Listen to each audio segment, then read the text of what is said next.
Again, we're here at the Equity Derivatives Conference in Las Vegas. Thrilled that they're helping us to sponsor and be involved in every way, shape, and form. Bringing in one of my friends, Noel Smith of Convex Asset Management. Now, Noel, you and I have chatted over the years. We've done a couple of interviews.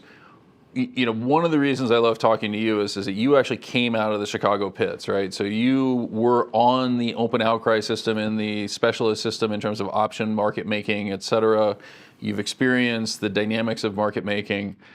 And that to me is kind of one of these things that a lot of people miss, right? So they immediately think like, well, I'm going out and buying stocks, and they don't stop and think about who am I buying it from? Who's the party involved? Who's selling it? Is it somebody being matched to me? Is it a synthetic creation? And in the options space, you know, it's the ideal is that you're matching somebody on the other side. But the reality is in options, because there's so many tenors, there's so many strikes, the odds of you finding somebody on exactly the other side of that trade is pretty much slim and none, which is where the market maker comes in. So I'll let you pick up for a second there and just talk for a second about this dynamic of like what actually market making is, particularly in options, and what sort of behavior, you know, you would see these entities playing. And I understand that's not what you currently do, but that is what you used to do in the past. I'm making up this analogy, but thinking of a market maker as being, you know, like an auto parts store. The chance of you needing a car part and somebody else needing to sell that same car part at that same time when there's 10,000 parts within a car is pretty slim. So you go to AutoZone, you buy your windshield wiper or whatever else, and then AutoZone has set that price. And they have set that price because they think that it's some level below fair value. They said that a windshield wiper is worth $20, but in actual fact, they may have purchased it for $12. So they do is they set a fair value on an item, and that item can be a windshield wiper or it can be an out of the money call. And around that fair value, they produce a spread, and they end up being the conduit that you as a investor or trader trade with. And that is where that liquidity comes from. That's how it's so efficient. That's how it's so fast, and usually priced fairly around a spread. And just very quickly, like when you talk about priced, right? So most people are familiar with the dynamics of what the Black-Scholes model is, et cetera. You know, you and I both have come through the pit dynamics where we actually ran sheets that gave us, descriptions of where you actually want to be priced in these things. But at the end of the day, you're not actually pricing to a Black-Scholes model. You're pricing to what's called a local vol model, which is designed to help you transact, right? Because really the only way you make money as a market maker is if your prices are competitive with everybody else. And so you're basically setting something that says, well, it should be something like this. This is the replicating price, which is really what Black-Scholes is all about. And then you have to price it to the market with some spread around that.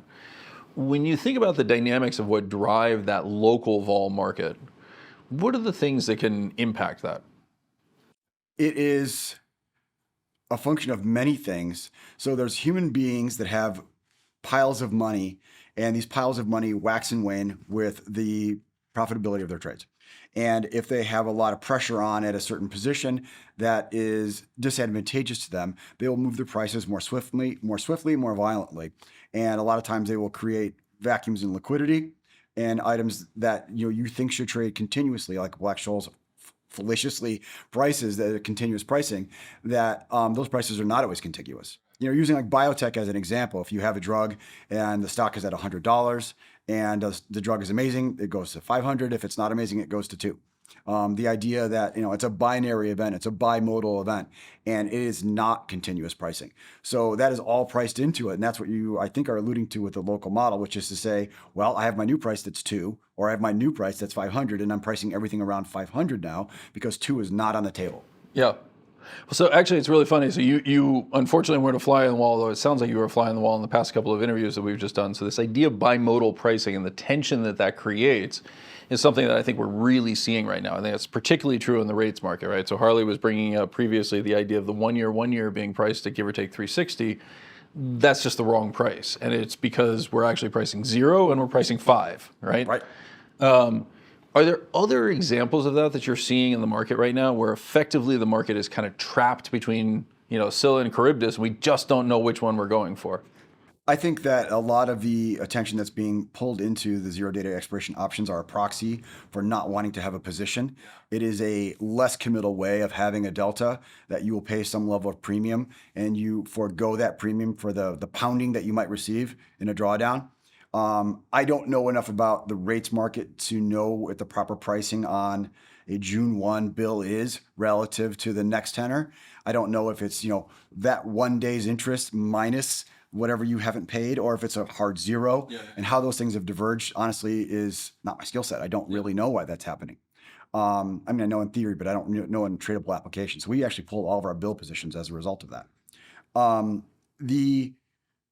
guess just leave it at that. I don't understand that dynamic, especially around the debt ceiling, how it's being reflected in the rates market, because that market is not as optionable as where I tend to traffic, which is in the 10-year note space. Yeah.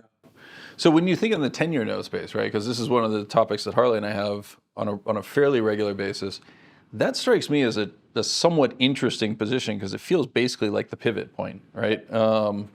We were talking yesterday, or talking in the prior interview, that like the weird thing for me is that I think the one year, give or take 360 is absolutely wrong, but that's because I think it's either 0 or 5, and then if I flip that, the 2-year 1 year is either 0 or 5, and then the 3-year 1 year is either 0 or 5, and it's almost contingent on the direction of the 1-year 1 year, right? So you have these series of Bayesian probabilities that then run through this whole system right now, that to me are what's actually being described by the vol markets and rates, this incredible uncertainty about, do we need to go to 0, or can we stay at 5, sort of thing.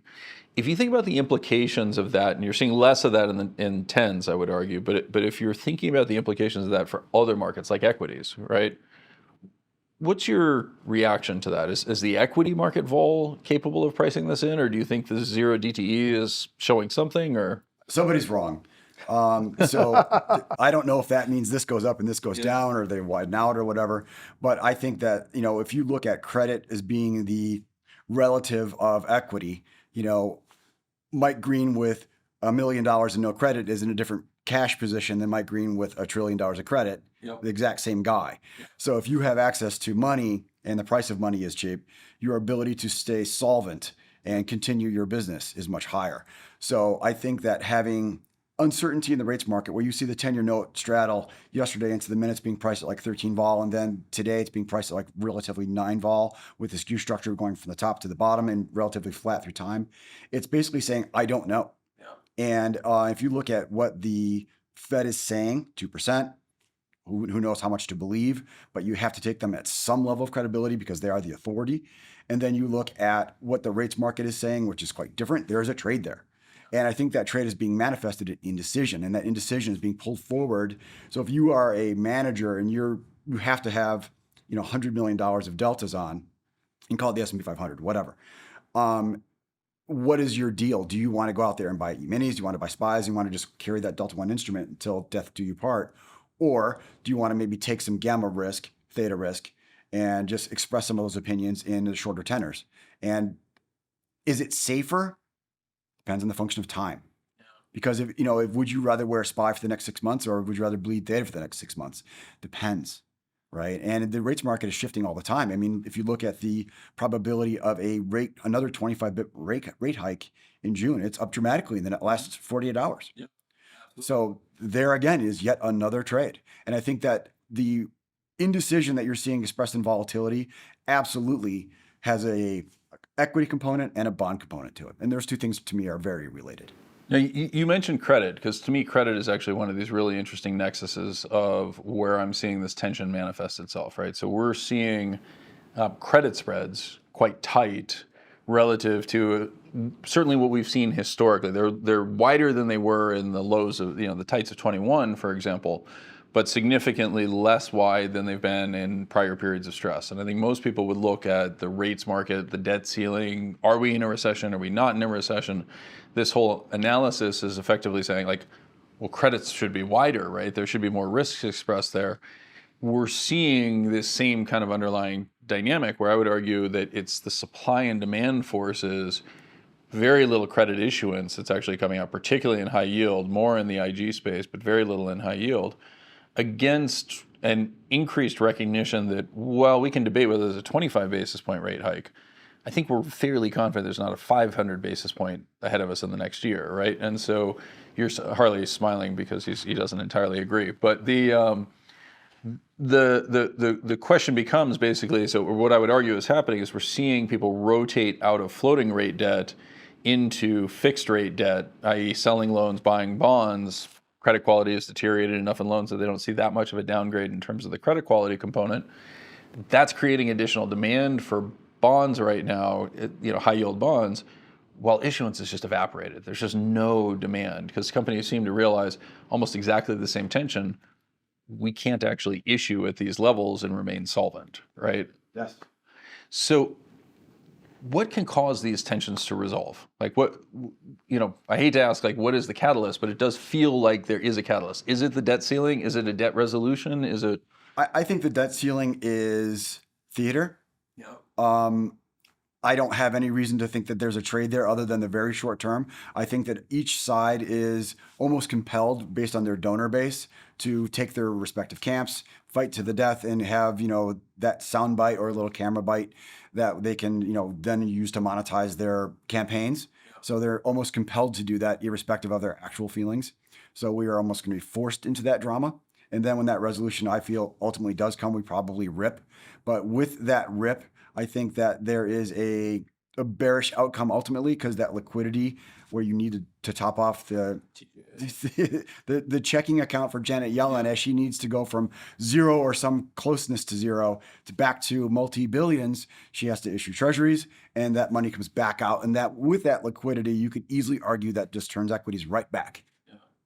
Yeah, that's kind of my gut is that there will be a one-day trade around the resolution that's like, oh, thank God they solved it, followed by what just happened, right? We saw exactly that in 2011, by the way. I think that's a model that I think most of us are familiar with. Even that was so dumb. I mean, they just punished the Boy Scouts that wanted to go visit the Washington Monument and things like that. Nothing that actually matters, got shut down. So it was just a bunch of theater. Yeah. Circling to where we have the various, pressure points, a very popular chart now is the move, which is like at 140, which is like kind of off the charts high, versus the VIX at 17, 18, which is below its long-term average. One, how do you reconcile that? And two, is there a trade there? So it's funny that you asked that because that was actually exactly what I was wanting to ask you, and I don't know the answer to this question. So I know you guys are interviewing me, but I actually want to ask you this question. Works well. Feel free. Yeah. So there's the duration that is implied on equities. For instance, Tesla has a longer duration than ExxonMobil. But that duration is expressed in years versus the move. And I do not want to talk to you about the move any more than anybody else. But my understanding of it is that it is it's the VIX. It's the VIX for bonds, but it's also other tenors. No, it's not. It's not? Well, it's 1 month volatility on 2s, 5s, 10s, and 30s, but it's only a 1 month straddle. So it's functionally, it's not quite the same. It's at the money options as opposed to the whole skew surface, but it's the VIX for bonds. But I mean, I'll answer the question you're asking then. Is there a mismatch is what I'm trying to figure out. No. It looks like there is, but there really isn't. So as you well know, for any liquid instrument, short dated options or liquid stuff, implied trades over realized by 8 to 12%, which is why you have these large hedge funds that just sell straddles every day. In Delta Hedge, they earn the insurance premium. And so if you go looking at the move versus the VIX, what you see is rates are moving a lot. They're moving like 120 and the moves at 140. So it's like, there you go. And that number, by the way, it's a basis point number. It's how much, it's one standard deviation. So if I said that the move's at 100, that means that the odds will be at 66%, 68% will be plus or minus 100 bips a year from now. So a move at 140 will be plus or minus 140 basis points a year from now. With an emphasis on tens, by the way. VIX is very similar, functionally. And stocks aren't moving, and so the realized vol is different. But the thing is, though, is that if you go back the lens up and look at the three main drivers of risk, which is duration, when you get your money back, credit, if you get it back, convexity, how you get it back, path dependency. And those three, and you can look at them as the shape of the curve, as a measure of duration, credit spreads, and then vol for convexity. They go up and down together over the big picture. But can you trade them over a 1 to 3 month period? Not at all. A suicide trade. So that's why I say a trap for you, kind of, because I'm curious, or maybe you found a way to do it. It's never a trade I would take on, because it's just, the VIX of the move will converge. And they will converge at the grand denouement of when we figure out, are we in a recession yesterday? Just to remind people, because it was a previous interview, the 1-year rate now is 5.20. The 1-year rate a year from now, via bond math, is 3.60, which basically means the Fed has to go theoretically cut their rate by 160 bips over the next year. Is that going to happen? I say no, because the Fed's not cutting rates until at least next year, in my opinion. Mike would say yes, because he'd say, we're not in a recession now, we're in a recession, yes, like we already started. We're already in a depression, we just don't know it yet. And that's the little battle we have over here. Who's going to win? I don't know either. Harley will win. I actually struggle with both of those. How we trade interest rates is different. So, you have time and you have price and yield curve space, and you have the shape of the yield curve. If you just isolate the 10-year note, what we're looking at is the term structure of the volatility only within the 10-year note. And then we are typically arbing out relative value trades within that. So it's like within, a fractal math of that. So it's going deeper and deeper. And insofar as what is the rates market going to do, or what will the Fed be compelled to do? I don't think anybody knows. And as what we just discussed in the last 48 hours, even the June futures, the ZQ futures have moved up almost double. So, the probability, not the actual future. Yeah. So I don't know. I tend to think that, we're not going to go to 2% in inflation. And I don't think that the reaction function of that will be as swift as what is currently being priced in. And I don't think that rates go down that fast. Even if we are in a recession now, I look at some of the macro indicators, and I'm not a macroeconomics guy, but GDP was revised up. There are, I guess, pending home sales, or new home sales came down, but existing home sales went up. The other way around. New home sales were up and existing were down. But anyway, there's a lot of Home reasons. sales were up from the revised lower number. They were lower than expectations. There is not an imminent calamity en masse that I see. And how that is traded is, I think, the discord between bond volatility. A few years ago, a 10-year note strata was, 2 to 3 vol. 4 vol was something you always sold. Went to 4. Well, something's crazy, and you got to get rid of this. Now we're consistently at, 7 to 9, and in the short terms, double digits, which is very high. That's like a VIX of 80, but for, 2 years. And it's a very uncommon thing to have happen. And how that translates into equities, into credit risk spreads, I find to be difficult to trade, because frankly, they're antithetical. So I actually agree with that, but the way I would phrase it is maybe slightly differently, which is uncertainty always is effectively a caustic stimulant, right? It creates, the equivalent of a hernia, or not hernia, an ulcer, right? And it just slowly eats away at your capability of responding to stuff. The interest rate uncertainty has caused people to do things like defer new car purchases, or to defer buying homes. And we see this in terms of the quantity of homes that are actually being sold is quite low. The share that is being sold of new homes, because people are not selling their existing homes, they're not relocating for jobs, they're not making changing life choices, right, is creating the illusion that things are doing relatively well. But the reality is it's a very structurally unstable position. And unfortunately, if you go back and you look at periods in history where this type of event, this type of dynamic persisted, it unfortunately leads to really bad economic outcomes, right? Because we don't really have a great sense. Harley and I can have a legitimate debate. Are interest rates going to be 0 next year? Or are they going to be 5%?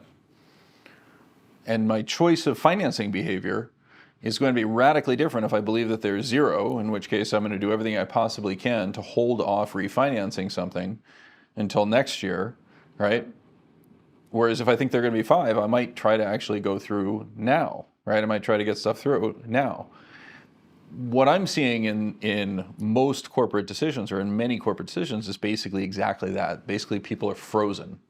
And so, we know that if it's correct that high yield, that rates are going to stay in this range, that high yield companies ultimately have to get used to the idea that this is a new world, and they're going to have to refinance stuff, and that's going to mean tons of restructuring, because they can't service their debts at these levels. Why does it have to be binary? Why does it have to be 5 or 0? And unfortunately, I'm pushing back on that, but I agree with almost every other syllable of what you said, which is people are stuck in their houses because they have it at 2%, but they have equity this time around. So it's not quite as calamitous. They do, right? But they haven't lost their job yet, right? So, and that debt at 2% means it's relatively low cost to service it.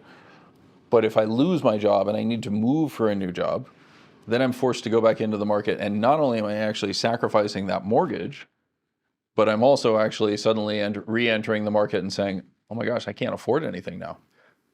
Let me geek out for a second, but I promise this won't hurt too much. It's actually going somewhere.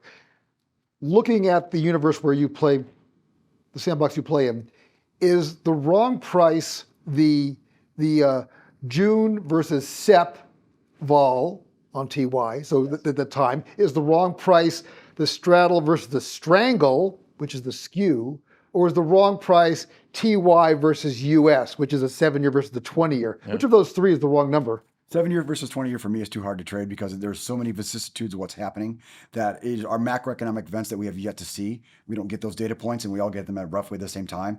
And I find that to be more difficult to trade. The skew versus the at the money, I think is completely tradable. Is it the wrong price or is it fair now? Like, does the price reflect what you think is reality, or is there a supply-demand disequilibrium going on there? It has been profitable for us to sell wings and hold meat. So is that the correct trade? I guess by manifestation that I have it on. You're making money, I guess. Right. So, but it's also, we have it on modestly because of the lack of conviction.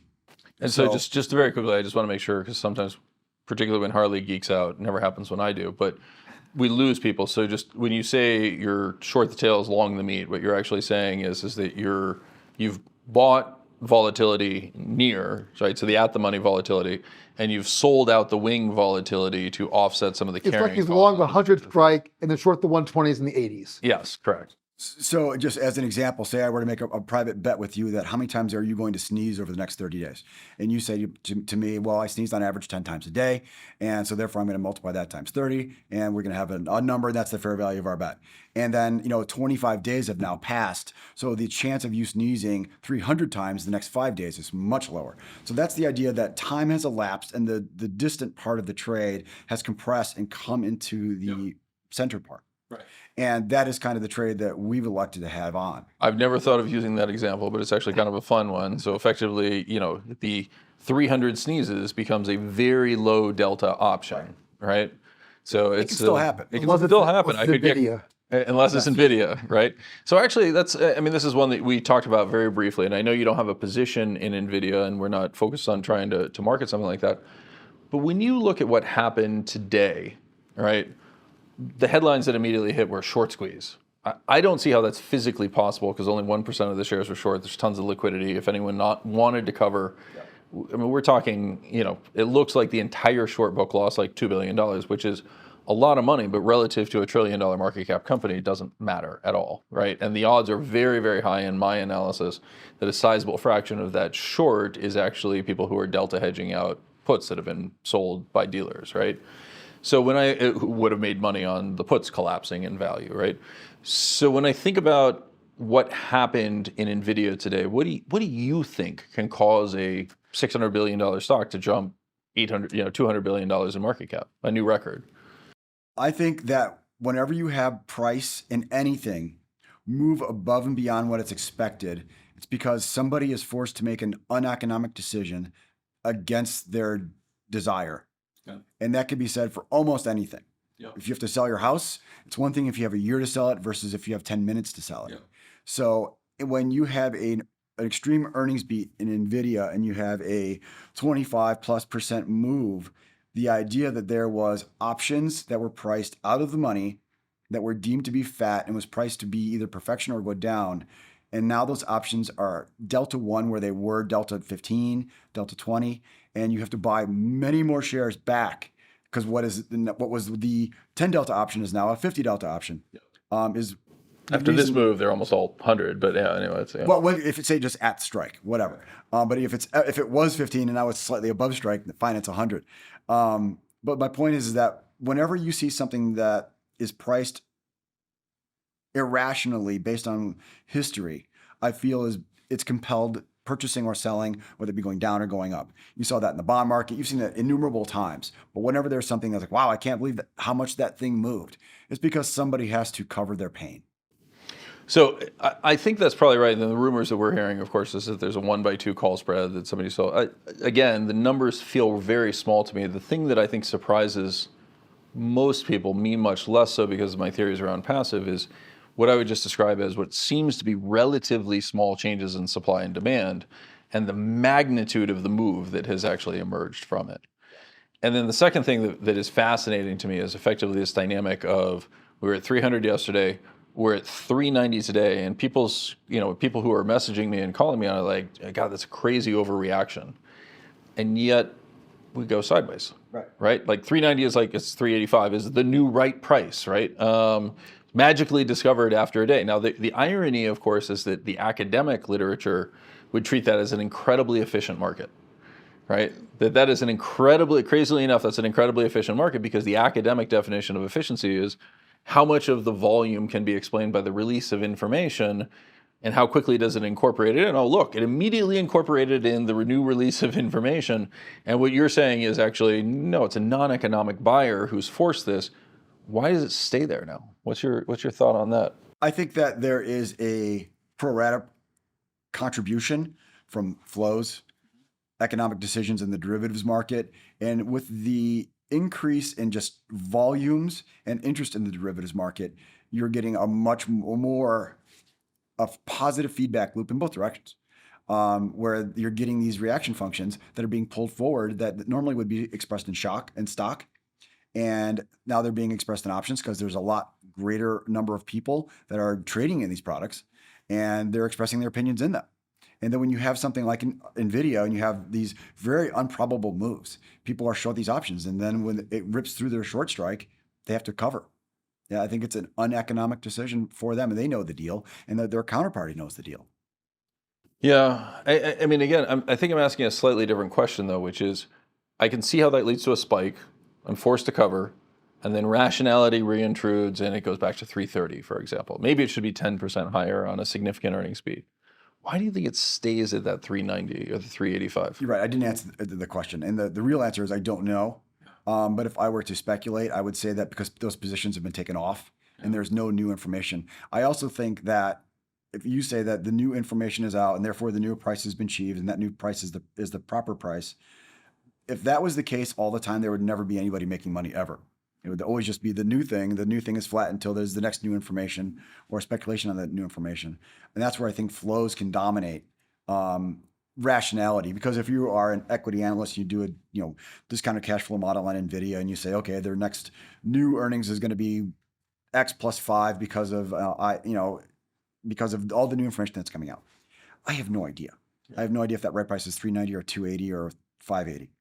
But I do know that if there's somebody that has, $500 million of calls that they have to cover between now and the end of business, and that's the deal, and everybody knows it, I could see it easily just being like, well, these are now 100 delta, they're flattened out, it's reduced to zero, and that's it. That's it. That's the paper's over. Yeah, I mean, so my hypothesis on this is is that I think that's absolutely the dynamic that gets it to 390 or 385.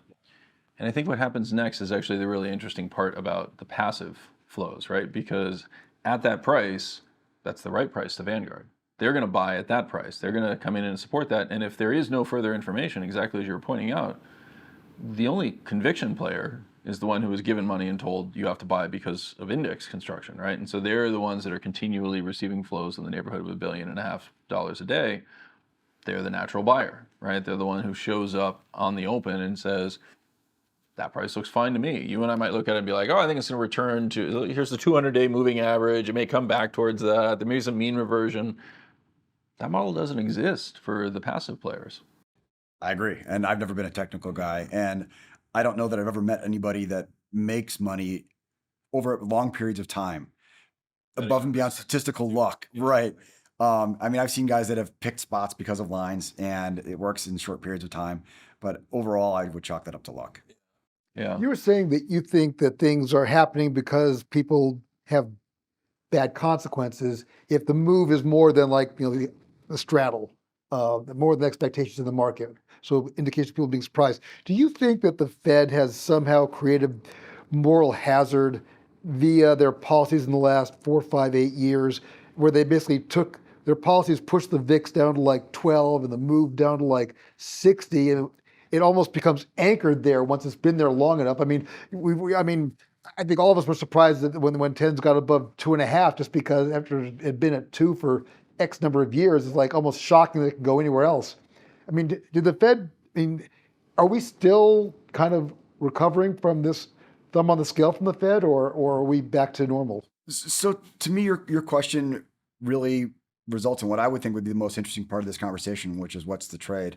And what I think the trade is for the balance of probably 2022, 23, or 23 is some kind of a risk-defined strangle condor type of concept, such that if the market rallies, you're probably going to get some kind of bearish.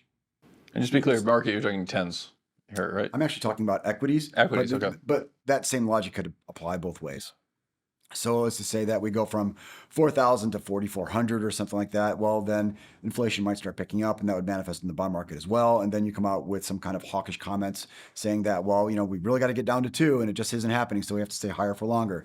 Market sells off, market goes to 3,600, and now they're saying, well, people are losing their jobs, and we have to save the little guy, and they come back in, and they produce a put out of thin air with their language, and then market goes back to 4,000, and what you've ended up having is a whole lot of nothing that is, bounded by the pressure that is being put onto financial types from political types.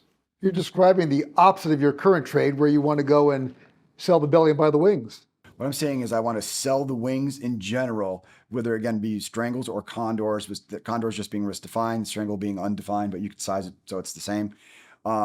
If you have a range bound risk defined trade, I feel that is a trade that has a larger statistical probability of winning than just saying momentum to the up. We're going to 5,000. We're going to 3,000. I think that on the way to 5,000 or 3,000, you'll have plenty of opportunity to collect gamma or collect theta with the gamma that's dying. That's what I think. So you are effectively saying, while there's a lot of path trajectory that you'd follow over the course of that, you're basically saying continued consolidation. The VIX at 18 is the right price then, kind of, sort of. VIX 18 is the right price because if you look at where interest rates are, where cross-asset volatility in general is, specifically within currencies, commodities, it's all higher. So the idea that VIX goes to 10 a la 2017 and realizes 6, I just don't see how that's possible. That's also an artifact of a lot of vol selling programs where guys were selling vol to make money that have since blown out. So those VAR swap guys that are out there pounding on volatility, or these, instruments like a XIV or something like that, those don't really exist in their prior form. So these compressors of volatility and a relatively stable environment, it's just not the same. So to say that, the mode of VIX used to be, 17, will it now hover at 19, you can easily make a case for that. And I might add an additional wrinkle to that, which is just to say that the dynamics of zero DTE have removed so much of the volume from the 30-day expiry, right? That, I actually kind of think that might be right, but I would describe it as the risks of us having an interim spike before the end of the year on some event, right? Effectively an accident of one form or another that takes the VIX to 40, for example, or takes credit spreads out. It feels very high to me. I'm not. The biggest one is, so there's 2 or 3 separate components that I would hit on. One is the underlying dynamic. You mentioned the TGA, right? So I'm seeing very much that the credit markets themselves are actually compressed by a lot of these dynamics, particularly as we're seeing issuance in IG that in turn has to be hedged into a treasury market that is impaired in liquidity because of the debt ceiling dynamics. They're actually pushing yields significantly wider. That in turn is leading to the perception that risk is very contained within credit, even as we're seeing the credit markets themselves reflect tremendous deterioration, right? There is no ability to reissue. Many of these corporations are actually facing significant issue components to it. The second is exactly what I was highlighting, which is it feels to me like we're actually sclerotic at the 30-day point. It feels to me that we're actually relatively poor in terms of our ability to handle that move to the tails. And so to use your example, like if you think we're going to hit 3,600 at some point in the S&P this year, I think there's a very high probability that when we hit there that the VIX is 45 and change, which is higher than it So should it's not be. going to slide down, it'll be a gap down. That's kind of the way I look at it. Which, by the way, we can't possibly imagine what that would be that would cause that. I would disagree. Okay, that's fine. And the reason I would disagree is because, as we all know, volatility is very path dependent. And much like my puts that went to heaven in 2022, the path of volatility has to be such that it has to be greater than what was priced into it at trade inception. And the relative underinvestment and overhedging of equity books now, I think would be difficult to get those shocks where people that are forced to cover vol or sell at a path that is steeper than what was already priced in. And topping off the TGA is something that is predictable and can be monitored. It's not a COVID shock. It's not a shock to the system in a very compressed period of time, again, that causes people to make decisions that are difficult for them. I think it is more predictable.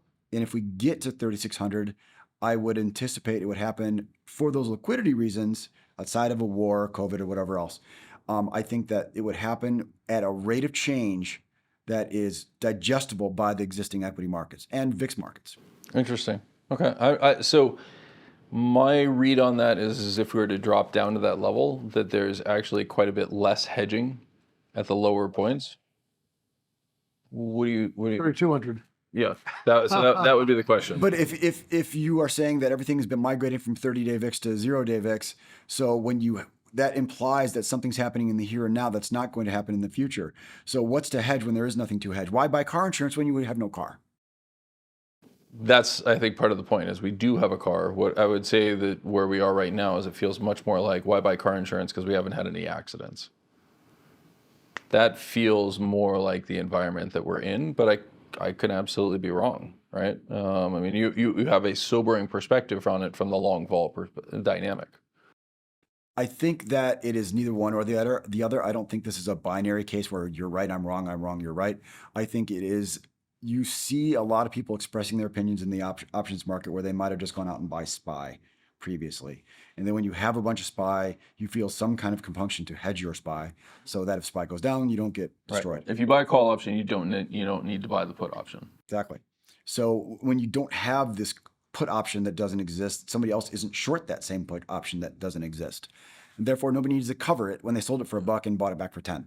So I might say it slightly differently, though, because what I'm actually seeing is people do still have puts, but they actually have put spreads. Yes, you can see that in the curve. Right, exactly. So if you have a put spread, you've actually sold the further down move. So if I get down to 3,600, my put spread ceases to be an effective hedge, and I now need to go buy 3,400 puts in order to continue to hedge. When you source that, that's where I see the actual spike occurring, right? People effectively saying, "Oh my God, now the delta of my portfolio, which went through this wonderful period of, I have low delta because I have a put spread on. As you come out the downside of that put spread, suddenly the delta starts to pick up in your portfolio again. You need to actually re-hedge." I think the conversation is in the semantics, I guess, would be boiled down to rate of change and the rate of change of rate of change. So I don't know any more than anybody else how fast we get to 3,600 if we ever do go there. But I think that because of the macroeconomic forces that are predictable, you need something like a COVID and the planet shuts off to get that, VIX spike to 80. It doesn't have to go to 80, but you said 40. So let's just keep with what you said.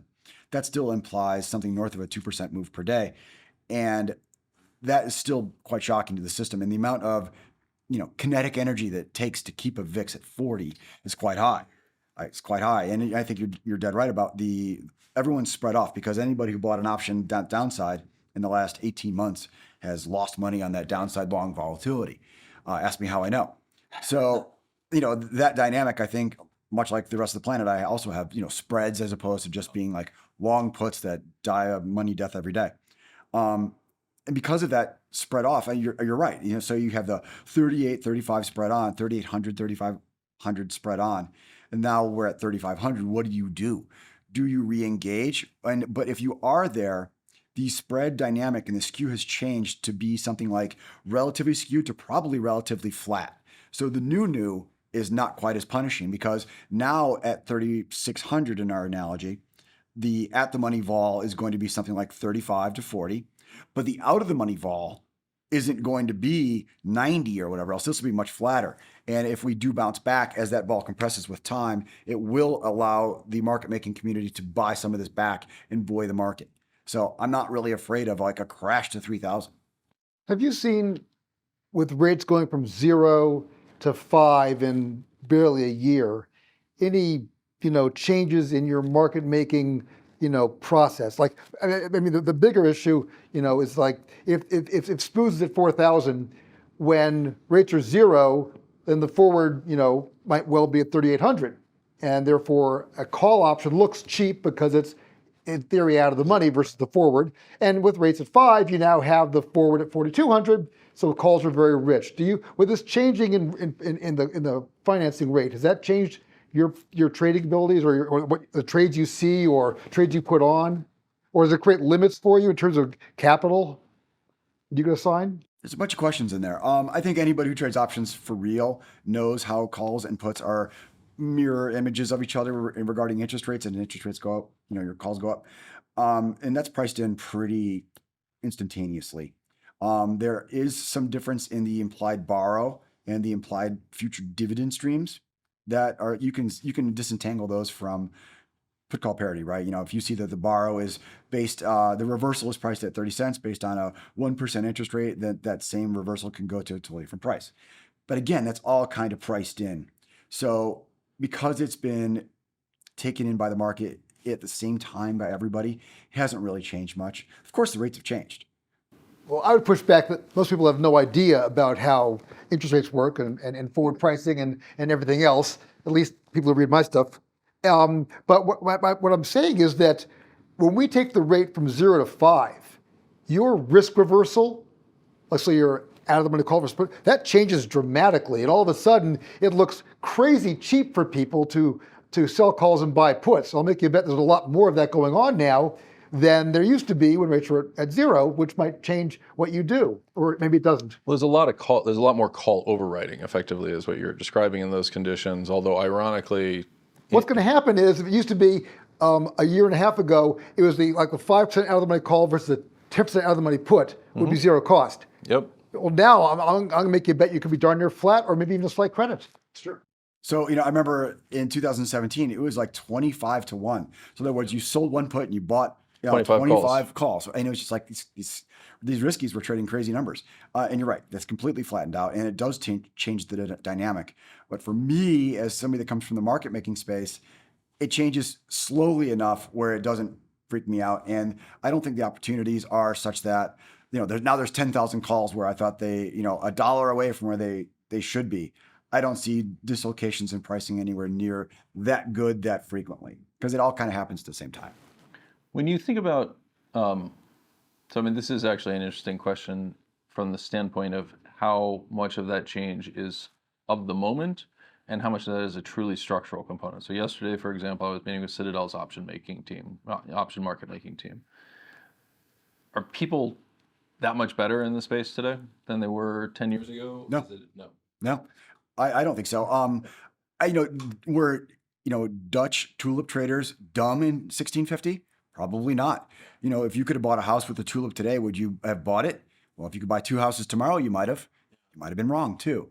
I don't think that people are inherently any better or worse. I think that the biggest changes are that things that used to be in-house at Susquehanna or my firm or Citadel Securities didn't exist at that time. Those individuals have now branched out and started their own firms. So the idea of buying a vol surface, it's like buying a rocket program. You had to be NASA. You couldn't go out and buy a rocket or the parts for a rocket. It's national security. So the idea that you can buy a vol surface or you can buy a model from anybody off the rack. And just to be very clear, when you talk about buying a vol surface, this is basically the data that allows you to build an option pricing cube, right? Even easier. Yeah. Because you can actually buy the data and the model. And then you can, tweak the model as you see fit. But All of that was built in-house. A lot of the concepts that are even on Twitter these days were like in-house proprietary ideas not that long ago. But as this group of information becomes more democratized, the cleverness has to be increased. But this stuff that is really what drives price more often than not, I don't think is really that different than the floor. Whereas, you have a guy that's, making markets in a thing, and he's got, $1 million in his account, and now he's down 500 grand. He literally turns around and walks out. And if you're doing that electronically, you just, yank the cord out of the wall, or you just turn off your machine, or you widen your spread so as it effectively doesn't trade. It's the same concept, and that goes to your passive comments about, there's being these liquidity vacuums. We haven't been challenged with that lately, but I absolutely think that there is a discontinuous pricing as a function of that. And I think that the human nature part of things has changed, but I don't think the people are inherently better or worse. They're quantier for sure. But there are plenty of guys that were, in the 80s that, might have been a plumber that ended up being market makers that were genetically very smart guys. They just didn't have a PhD in physics. And now that's changed because it's been programmatic. But I don't think that the overall intelligence, I would say that the intelligence of that specific subject matter has probably increased, but the breadth has decreased. I think that's actually a really good description. I see more and more narrower focus where you try to talk to people about cross asset dynamics or even cross strategy components. And they're like, I have no idea. Right. I'm the ultimate beans guy. I've got a 5 sharp. I work at the board of trade, and there's 4 of us in a room, and we're amazing, and we're great at beans. What's corn? I have no idea. Right. So that is a rough analogy of what I'm talking about. The breadth has diminished. Yeah, I think that's actually a fair comment. I think that actually contributes to some of the dynamics that we were discussing earlier in terms of the difference between, the rate fall and everything else. Basically, they never meet, right? Are you saying that I don't know a hill of beans? You are not a beans guy, Oh, okay. which, I'm glad. But Yeah, but to that point, so say for instance, we all were hired, by, Citadel today. You would be, the beans guy, I would be the corn guy, and you'd be the rates guy. Okay, the idea that you learn rates as well as he learns beans is not likely unless you are appointed to his desk. And the only way you become proficient in all 3 of these, items is that you either own the firm, or you get moved around, or you get fired and somebody else hires you for a similar but not the same job. And that's why I think that it is difficult even for the smartest people to get that breadth. Because you just don't have the experience. How do you become an ear surgeon if you're already a heart surgeon? They're not the same. They're similar, but they're not the same. And so how do you go from a beans guy to a rates guy? Well, your boss has to push you to that desk. And in absence of that movement, you just don't learn the product. yeah, it's a really interesting component, and it's also there's just an institutional, there's an institutional component to it, right? Why would you want to take somebody whose expertise is in beans and have them extend it to corn, right? There's not really a reason to do that. And then the second component is that by and large, because active discretionary management is not growing, the opportunities for people to step into roles and then grow to give somebody else the opportunity to step in. Instead, you see people basically latching on with their fingernails. They're like, man, I am the beans guy. Right. You don't want to bring anyone else in to talk beans because I'm the only one who knows beans. I would say that the big difference between now and 20 or 30 years ago is not that we had farmers, now we have beans people who only know things. I think the bigger difference is the volume and the subsequent collapse of the bid offer. I mean, I used to trade options on like a 25-cent bid offer, and both sides would trade easily. Yep. And now people make markets 3-cent wide markets. Now, they're more profitable at the top end because you're doing so many more trades and making 3 cents. I mean, I would trade much less, but I mean, that's a whole different animal. Trading massive volume on very tight spreads is a different business than trading fewer options. Because when you're trading those 25-cent bid offer, when I bought it, like I wasn't getting out of that thing for a day or two, whereas now you're out of it in a microsecond. Yes. So are you smarter to do that? I'm not sure the word smarter, but I know that I certainly couldn't survive in the current world. But you wouldn't be able to survive in the current world, although you're thriving and you're doing quite well, Harley. But the part of the problem or the dynamic that emerges around that is if I presume that I can always trade at that 3-point spread as compared to the 25-point spread, right? I'm making an assumption that that's always going to be there. One of the things that Noel was highlighting, though, is in today's world, there's much less need to protect your franchise value. So if I go back 20 years ago, you were the CBOE guy for a particular stock. You would write the option, you would have the option making, market making authority for that one stock. And if you screwed that up, you could lose that relationship, you could lose the trust of the people, et cetera, very quickly. Citadel's not going to lose that. Because candidly, if they walk away from Apple market making, they're going to be like, well, did you expect us to lose money? Like, why would we ever do that?